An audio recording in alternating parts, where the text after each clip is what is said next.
여러분, 혹시 이런 생각 해보신 적 있으신가요? 은퇴하면 모든 일 잊어버리고 푹 쉬어야지. 그런데 이상하게도 막상 은퇴를 하고 며칠 쉬고 나면 쉬는 것이 더 불안해집니다. 아무 일정도 없는 하루가 허전하고 괜히 내가 쓸모없는 사람이 된 것 같고 뭔가라도 하지 않으면 시간을 낭비하는 것 같은 기분이 들죠. 그런데 여러분, 80세가 넘은 어르신들이 가장 많이 후회하는 것은 더 열심히 살지 못한 것이 아니었습니다. 오히려 이렇게 말씀하셨습니다. 쉴 수 있을 때 제대로 쉬지 못한 게 가장 후회된다. 왜 우리는 평생 일에 쫓겨 살았는데도 은퇴한 뒤에도 스스로를 쉬게 하지 못하는 걸까요? 오늘 영상에서는 제가 직접 만난 70대, 80대 어르신들의 실제 이야기를 통해 은퇴 후 가장 행복하게 사는 사람들의 공통점을 알려드리겠습니다.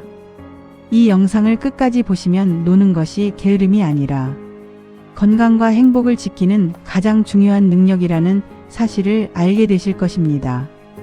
특히 마지막에는 노후에는 과연 얼마의 돈이 있어야 편안하게 살 수 있는가 하는 현실적인 이야기까지 준비했습니다. 혹시 지금도 쉬는 것이 죄책감으로 느껴지신다면 오늘 영상이 여러분의 남은 인생을 바꾸는 작은 계기가 될지도 모르겠습니다. 자, 그럼 함께 시작해 보겠습니다.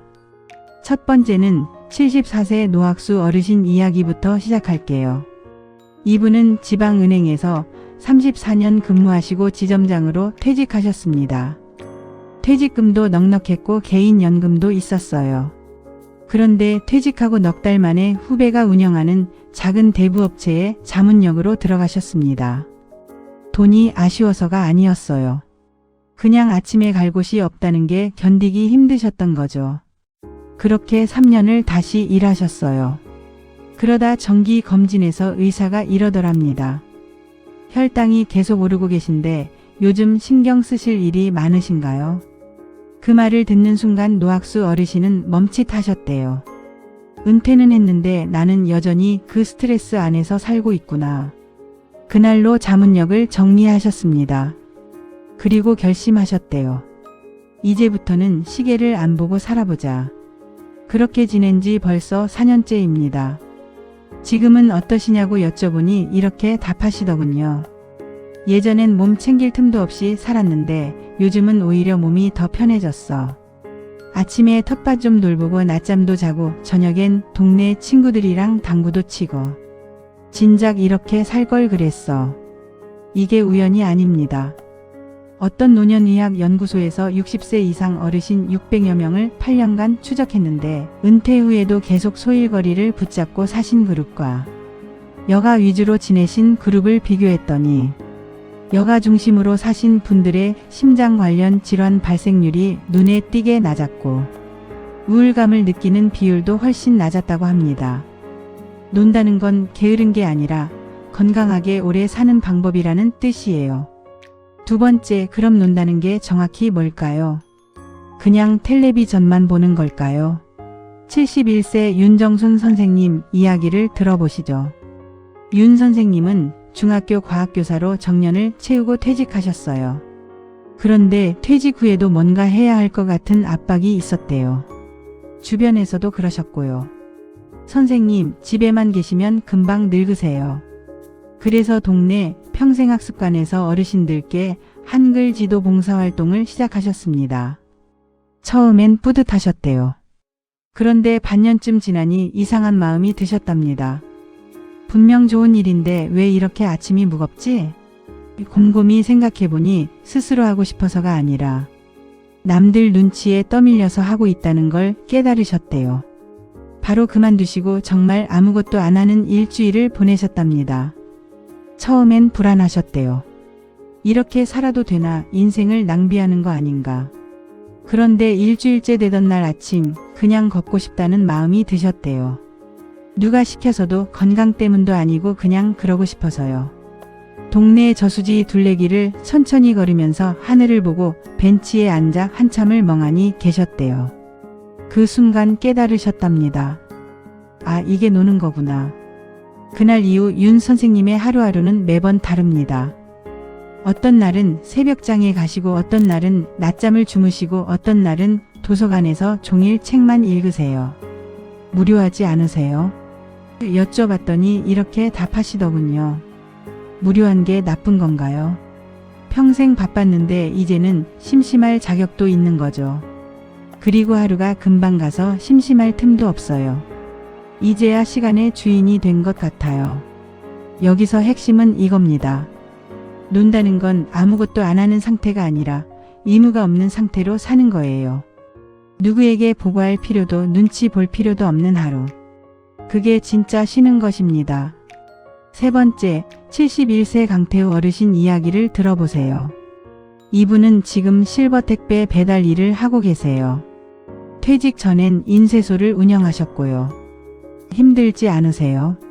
여쭤보니 이렇게 답하시더군요. 힘들지 않아. 이건 일이라기보다 하루를 채우는 거야. 배송량도 내가 정하고 급하지 않으면 카페에 앉아서 쉬었다 가기도 하고 용돈도 벌면서 내 시간도 챙기는 거지. 핵심은 일과 쉼의 경계를 어떻게 보느냐예요. 억지로 스트레스 받으며 하는 일이라면 은퇴 후엔 절대 하지 말아야 합니다. 하지만 내가 속도를 정하고 그러면서 약간의 수입도 생긴다면 그건 노동이 아니라 놀이가 될 수 있습니다. 다른 부부 이야기도 하나 들려드릴게요. 남편은 75세, 아내는 72세이신 부부는 은퇴 후 작은 반찬 가게를 시작하셨어요. 하루 4시간 점심 장사만 하십니다. 오후엔 뭐 하시냐고요? 그냥 노세요. 남편분은 동네 노인정에서 바둑 두시고 아내분은 요가 교실 다니시고요. 한 달 순수익은 100만 원 남짓이라고 하셨어요. 연금과 합쳐 생활하시는 거죠. 그런데 두 분은 이걸 일이라고 생각하지 않으세요. 그냥 하루 일과의 일부예요. 아내분이 이러시더군요. 젊을 땐 돈 벌려고 이 악물고 일했는데 지금은 달라요. 반찬 만드는 게 재밌어요. 맛있다고 하면 그게 기분 좋아서 하는 거지 돈 때문이었으면 진작 접었어요. 은퇴 후 일의 기준은 얼마를 버느냐가 아니라 내가 즐거운가로 바뀌어야 한다는 겁니다. 그럼 실제로 어떻게 지내야 할까요? 어르신들이 알려주신 방법을 정리했습니다. 첫째, 알람을 끄세요. 몸이 일어나고 싶을 때 일어나세요. 처음엔 불안하지만 일주일만 버티면 몸이 스스로 리듬을 찾습니다. 둘째, 하루 계획표를 버리세요. 아침에 일어나 몸이 원하는 걸 하세요. 걷고 싶으면 걷고 아무것도 하기 싫으면 그냥 누워 계세요. 셋째, 모든 것을 천천히 하세요. 밥 먹는 것도 걸음 걷는 것도 책 읽는 것도 속도가 아니라 느끼면서 천천히. 넷째, 혼자 있는 시간을 두려워하지 마세요. 진짜 편안함은 혼자여도 괜찮은 상태에서 옵니다. 다섯째, 남의 시선을 신경 쓰지 마세요. 평생 남을 위해 사셨다면 이제는 나를 위해 사실 차례입니다. 79세 오순자 어르신은 이렇게 말씀하셨어요. 젊을 땐 내 인생이 남한테 도움이 돼야 한다고 믿었어요. 그런데 이제는 알아요. 내가 웃고 편안한 게 결국 주변에도 가장 좋은 영향을 준다는 걸. 이 말이 처음엔 이기적으로 들릴 수 있지만 생각해보면 억지로 애쓰는 부모보다 편안하게 웃는 부모를 보는 게 자식들에게도 더 좋은 일 아닐까요? 이제 마지막으로 많은 분들이 궁금해하실 이야기를 해볼게요. 은퇴할 때 정말 큰 돈이 있어야 할까요? 제 지인 중 한 분은 62세에 퇴직금과 저축을 합쳐 1억 8천 정도를 모으셨는데 뉴스에서 노후자금 8억은 있어야 한다는 얘기를 듣고 며칠 밤잠을 설치셨다고 해요. 실제로 우리나라 60대 평균 금융자산은 그 정도에 훨씬 못 미칩니다. 통계 자료를 보면 부부 기준 최소 생활비는 월 230만 원 정도이고 홀로 사시는 분은 140만 원 안팎이라고 합니다. 이걸 목돈으로 환산하면 전문가들 계산으로는 8억 가까이 나오기도 해요. 그런데 이 계산법 자체에 허점이 있습니다. 나이가 들수록 오히려 지출이 줄어든다는 사실입니다. 68세 되신 한 어르신은 퇴직 당시 2억 5천을 갖고 계셨는데 60대 초반엔 부부가 여행 다니며 월 240만 원씩 쓰셨지만 70대 중반이 되니 외출도 줄고 자연스레 월 130만 원 정도로 줄었다고 하셨어요. 물론 의료비는 별도로 준비해야 하지만 전체적인 생활비는 대체로 줄어드는 게 일반적입니다. 여기서 중요한 개념 하나. 노후에는 목돈보다 얼마 안 되더라도 매달 들어오는 돈이 훨씬 중요합니다. 제가 아는 한 분은 퇴직금이 1억 2천밖에 안 되셨지만 아주 편안하게 지내세요. 국민연금 75만 원, 개인연금 45만 원, 작은 텃밭 농산물 판매로 월 30만 원. 합치면 150만 원인데 부부 두 분이 검소하게 사시기엔 충분한 금액입니다. 핵심은 갖고 있는 자산을 어떻게 월급처럼 만드느냐입니다. 목돈을 즉시 연금으로 돌리거나 집이 있으시면 주택연금을 활용하는 것도 방법이에요. 3억짜리 집이라면 평생 그 집에 살면서 매달 100만 원 안팎을 받으실 수 있습니다. 자식들에게 물려줄 게 줄어든다고 미안해하지 마세요. 노후에 손 벌리지 않고 당당히 사시는 것 자체가 자식들에게 가장 큰 선물입니다. 의료비는 반드시 따로 떼어두세요. 최소 3천만 원 정도는 손대지 않는 비상금으로 마련해 두시길 권합니다. 생활비가 부족한 부분은 국민연금, 개인연금, 주택연금, 그리고 무리하지 않는 소소한 소득을 조합하면 대부분 채워집니다. 마지막으로 어르신들이 입을 모아 강조하신 퇴직 후 준비해야 할 3가지를 정리하겠습니다. 첫째, 건강입니다. 70대에 시작하면 늦다는 게 공통된 말씀이었어요. 73세 되신 한 어르신은 임플란트에 큰 돈을 들였지만 가장 잘한 투자라고 하셨습니다. 잘 씹어야 잘 먹고 잘 먹어야 기력이 유지되니까요. 걷기는 가장 쉬우면서 가장 중요한 습관입니다. 숨이 살짝 찰 정도 옆 사람과 대화 가능한 속도로 매일 걷는 걸 권해드립니다. 둘째, 경제적 준비입니다. 젊을 때 기준으로 계산하지 마세요. 소비는 대체로 줄어들지만 의료비, 손주 용돈, 여가비는 새로 생깁니다. 실손보험은 건강할 때 미리 가입하시고 무리한 투자보다 안정적인 자산 관리를 택하시길 권합니다. 셋째, 외로움에 대한 대비입니다. 직장에서 맺은 인연은 대부분 3년 안에 자연스럽게 옅어진다고 합니다. 그래서 혼자서도 여럿이서도 즐길 수 있는 취미를 미리 만들어두는 게 중요해요. 여러 명이 함께하는 취미가 혼자 하는 취미보다 새로운 인연을 만들기엔 더 좋다고 하시더군요. 지역복지관이나 평생학습센터를 적극 활용하시고 부부라면 각자의 시간과 공간도 꼭 필요하다는 걸 기억하세요. 여러분, 오늘 이야기의 핵심은 단 하나입니다. 은퇴는 일을 그만두는 날이 아니라 비로소 내 인생을 시작하는 날입니다. 우리는 너무 오랫동안 누군가를 위해 살았습니다.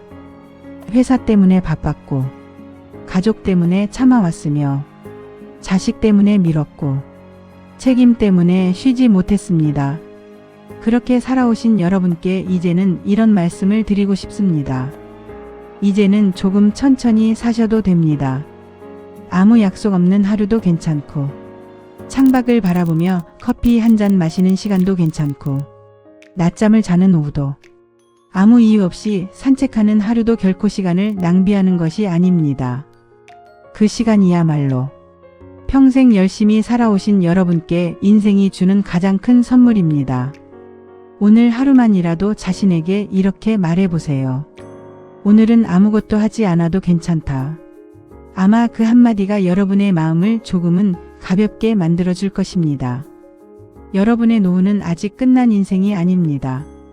가장 자유롭고 가장 편안하고 가장 나답게 살아갈 수 있는 새로운 계절이 이제 시작된 것입니다. 부디 건강하시고 매일 조금 더 많이 웃으시고 누구의 눈치도 보지 않는 행복한 하루를 보내시길 진심으로 응원하겠습니다. 오늘 영상이 도움이 되셨다면 좋아요와 구독으로 함께 해주세요. 여러분의 평안하고 품격 있는 노후를 위해 다음 시간에도 더 따뜻하고 유익한 이야기로 찾아뵙겠습니다. 시청해 주셔서 진심으로 감사합니다.